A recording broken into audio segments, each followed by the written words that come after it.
नमस्कार।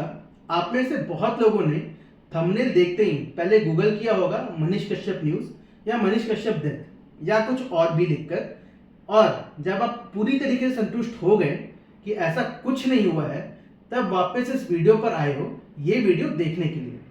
चलिए, जब आप इस वीडियो पर आ गए हैं तो इस वीडियो को पूरा देखिएगा और कमेंट सेक्शन में सही या गलत आपको जो भी लगे अपनी राय दे दीजिएगा। देखिए, इस वीडियो का थंबनेल पूरी तरीके से गलत तो बिल्कुल नहीं है, क्योंकि जिस मनीष कश्यप को हम जानते थे वो एक पत्रकार थे।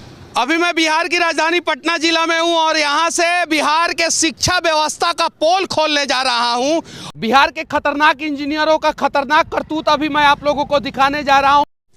अभी मेरे साथ बिहार के शिक्षा मंत्री हैं और इनसे कुछ कड़वे सवाल मैं पूछूंगा। अगर बिहार का स्वास्थ्य व्यवस्था सुधारना है ना नीतीश कुमार जी और स्वास्थ्य मंत्री मंगल पांडे, तो आप दोनों को पता है, सरकारी अस्पताल में काम करने वाला डॉक्टर अगर प्राइवेट क्लिनिक खोल लेता है तो उसको जेल में डाल दो।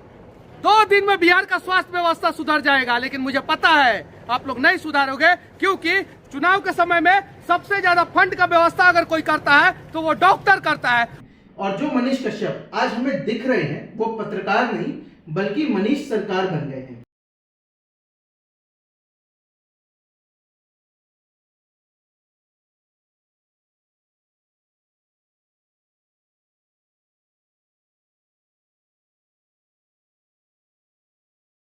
मनीष भाई, आपके बीजेपी ज्वाइन करने तक हमें कोई दिक्कत नहीं थी, लेकिन बीजेपी में जाते ही जिस तरीके से आपने अपने आदर्शों से, अपने उसूलों से और अपने सिद्धांतों से समझौता किया ना, वो देखकर हमें दुख होता है।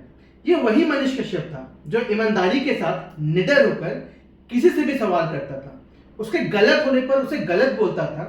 लेकिन आज का मनीष कश्यप को देखकर ऐसा लगता है जैसे अगर बीजेपी का कोई बड़ा नेता उसके सामने आ जाए तो वो उसके तलवे चाट लेगा, फिर चाहे वो कितना ही गलत क्यों ना रहा हो। जिस मनीष कश्यप को हम जानते थे वो हमेशा से सच बोलता था।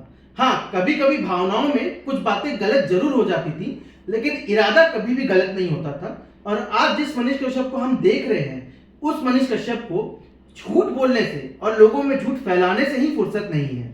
और ये सारी बातें आज मैं सबूतों के साथ करूंगा।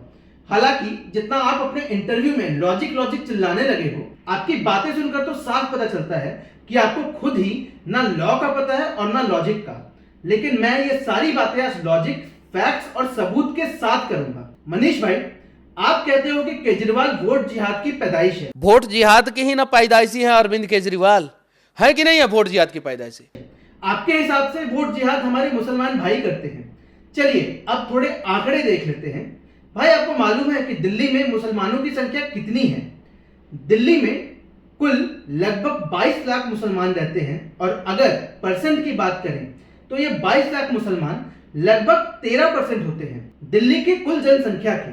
और आपको पता है 2020 के दिल्ली चुनाव में आम आदमी पार्टी को कितने प्रतिशत वोट मिले थे? लगभग 54%। अब अगर आप ये बोलते हो कि दिल्ली के सारे मुसलमानों ने आम आदमी पार्टी को वोट दिया है, तो फिर ये तो मात्र 13% होता है। फिर 54% वोट कहां से आ गए? इसी इंटरव्यू में आप आगे कहते हो कि कुछ उन लोगों ने वोट किया जिन्हें फ्री स्कीम से मतलब था, और कुछ वैसे लोग शिफ्ट हो गए जो लोग जो है ये इन लोगों के झांसे में आ गए और जो लोग फ्री के चक्कर में आ गए। तो क्या आप सीधे तौर पर दिल्ली के 40% लोगों को मुफ्तखोर बोल रहे हो? और अगर मुफ्त की रेवड़ी या फ्री बीज आपको इतनी ही तकलीफ देती है, तो कभी बीजेपी से आपने सवाल किया है कि वो मुफ्त के राशन क्यों बांट रही है? क्या ये मुफ्त की रेवड़ी नहीं है? मनीष भाई, आम आदमी पार्टी ने तो लड़कियों के लिए सरकारी बस में घूमना फ्री किया था, और बीजेपी ने तो मध्य प्रदेश में हर लड़की जो 21 साल की हो गई है उसे 2 लाख रुपए मुफ्त दे रही है। क्या ये मुफ्त की रेवड़ी नहीं है? लेकिन आज आप इस पर सवाल नहीं उठाओगे, क्योंकि आज आप मनीष कश्यप नहीं बल्कि मनीष सरकार बन गए हो।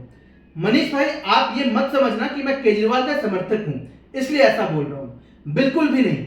बल्कि नीतीश कुमार के बाद सबसे बड़ा पलटू मार मैं केजरीवाल को ही मानता हूं। अरे 2013 में जिस आदमी ने अपने बच्चों के सर पर हाथ रखकर कसम खाया था कि वो कभी कांग्रेस से हाथ नहीं मिलाएगा। जब केजरीवाल ने अपने बच्चों की कसम खाई थी कि वो कांग्रेस की मदद से सरकार नहीं बनाएंगे, तो अब ऐसे कौन से हालात पैदा हो गए हैं कि उन्होंने कांग्रेस से समर्थन लेकर सरकार बनाने का फैसला किया। वो कुछ दिन बाद ही कांग्रेस के साथ सरकार बना लेता है। फिर वो आदमी घर घर घूमकर माफी मांगता है कि मुझे पूर्ण बहुमत से जिताओ, मैं कभी दोबारा कांग्रेस से हाथ नहीं मिलाऊंगा।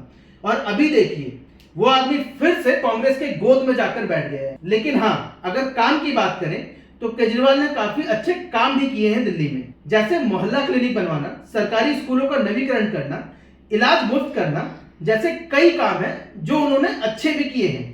तो इन कामों के लिए उनकी हमेशा तारीफ की जाती है और इसीलिए दिल्ली के लोग उन्हें जिताते भी हैं। और ये बात तो आप भी जानते थे और मानते भी थे, लेकिन तब आप मनीष पत्रकार थे और अब आप मनीष सरकार बन गए हो। इसलिए आज आपका सिर्फ एक ही काम है कि केजरीवाल की 24 घंटे सिर्फ बुराई करनी है। अब आप ये बोलेंगे कि मैं मोदी विरोधी हूं, लेकिन ऐसा भी नहीं है। मोदी जी ने बहुत अच्छे काम किए हैं जिनके लिए उनकी प्रशंसा हमेशा होनी चाहिए। लेकिन ये भी सच है कि मोदी जी अपने कई सारे वादों पर खरे नहीं उतर पाए हैं। आपको शायद याद नहीं होगा मनीष भाई, लेकिन यही कुछ 1-2 साल पहले तक आप खुद मोदी जी के काम से खुश नहीं थे। आप भूल गए होंगे, लेकिन मैं आपको याद दिला देता हूं। ये देखिए। अच्छा, मोदी जी से आप बहुत नाराज रहते हैं, मोदी जी पे पूरा बरसते रहते हैं, काहे ऐसा? अच्छा काम करता रह तो खुश रह। ना हम तो खुश नहीं हैं, आपसे हम पूछ रहे हैं। अगर वो अच्छा काम करता रह तो तू खुश रह। हमरा नज़र में अच्छा काम वो नैखन करत, ऐसे भी नैखन करत कि सरकारी कंपनी बिकता तो हमरा दर्द होला। ज्यादा नहीं, 2 साल पहले की बात है, लेकिन आज इन्हीं मोदी में आपको अचानक से विकास पुरुष दिखने लगा है। मनीष भाई, आपके जितने भी इंटरव्यू आपने दिए हैं बीजेपी ज्वाइन करने के बाद, उन सारे इंटरव्यू में आपने सिर्फ झूठ बोला है और कुछ नहीं। मनीष भाई, कभी फुर्सत में रहिएगा तो कुछ नहीं, बस अपने पुराने वीडियोस उठाकर एक बार सिर्फ देख लीजिएगा। मैं गारंटी के साथ कहता हूं कि आप खुद को शीशे में भी नहीं देख पाओगे। और ये मोदी की नहीं, ये मेरी गारंटी है। हम लोग तो उस मनीष कश्यप को जानते थे जो ईमानदार था, निडर था, गलत को गलत और सही को सही बोलता था। ऐसा नहीं है कि हम नहीं चाहते थे कि आप सक्रिय राजनीति में हो, आप विधायक बनने का सपना देख रहे हो, लेकिन हम लोग आपको एक दिन मुख्यमंत्री की कुर्सी पर बैठते हुए देखना चाहते थे, क्योंकि बिहार को जरूरत थी आपके जैसे निडर नेता की। लेकिन हम ये चाहते थे कि आप जब राजनीति में हो तो सरकार भी आपकी हो और शर्त भी आपकी हो। लेकिन आज आप अगले साल शायद विधायक तो जरूर बन जाओगे, लेकिन ना चाहते हुए भी आप कभी ईमानदारी से काम नहीं कर पाओगे, क्योंकि सरकार भले आपकी रहेगी, लेकिन आप नाचोगे दूसरों के शर्तों पर, और फिर चाहकर भी अपने क्षेत्र का कभी विकास नहीं कर पाओगे। समय लगता तो समय लेता ना भाई, अपने व्यक्तित्व को इतना ऊंचा बनाते कि लोगों को आपकी जरूरत रहती, ना कि आपको लोगों की। हम खड़े रहते आपके साथ, हम हर एक घर में जा जाकर वोट मांगते आपके लिए। बिहार को जरूरत थी आपके जैसे ईमानदार और निडर नेता की, लेकिन आज आपने बिहार के लोगों को ठगने का काम किया है और इसके लिए हम आपको कभी माफ नहीं करेंगे। पहले जब भी बिहार में या देश में कोई मुद्दा होता था तो हम इंतजार करते थे कि मनीष कश्यप की क्या राय है इस पर, लेकिन अब तो आपको देखने की जरूरत ही नहीं है।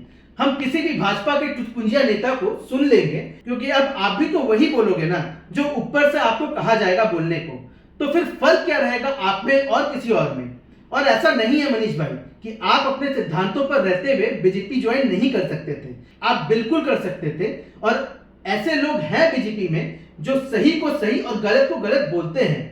विश्वास नहीं है तो कभी सुब्रमण्यम स्वामी के इंटरव्यू को उठाकर देख लीजिएगा।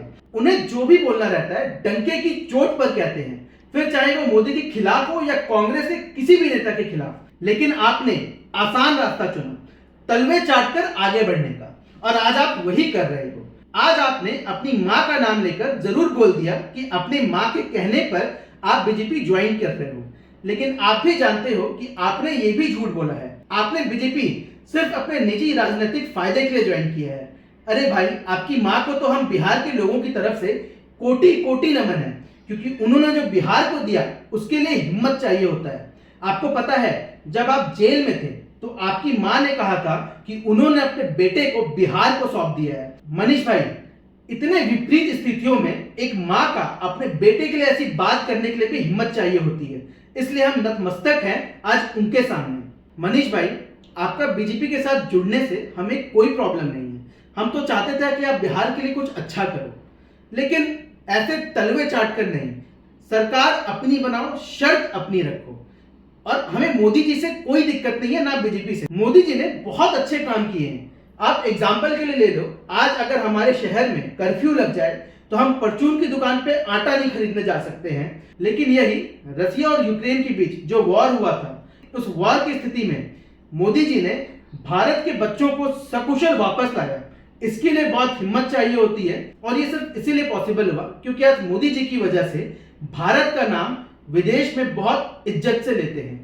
तो हमें मोदी जी से कोई दिक्कत नहीं है, ना बीजेपी से। हमें दिक्कत सिर्फ आपकी है कि कैसे आप अपने सिद्धांतों से, अपने उसूलों से, अपने आदर्शों से पलटकर आज कुछ और ही मनीष बन गए हो। अब तो आपका हाल कुछ ऐसा हो गया मनीष भाई कि कल तक जिस कंगना रनावत को आप चर्सी और गंजेड़ी करके बुलाते थे, और कंगना से वापस होना चाहिए सम्मान, क्योंकि ये लोग तो नशेड़ी हैं, गजेड़ी हैं, चर्सी हैं, ड्रग्स का आदी हैं। हो सकता है 1 या 2 साल के अंदर ही कंगना रनावत के साथ आपको हाथ में हाथ डालकर बीजेपी का प्रचार करना पड़े। चलिए, शायद ज्यादा बोलूंगा तो विवाद हो जाएगा, इसलिए मनीष कश्यप को हमारी तरफ से भावपूर्ण श्रद्धांजलि और मनीष सरकार को उनके राजनीतिक पारी के लिए बहुत बहुत शुभकामनाएं। जय हिंद, जय बिहार।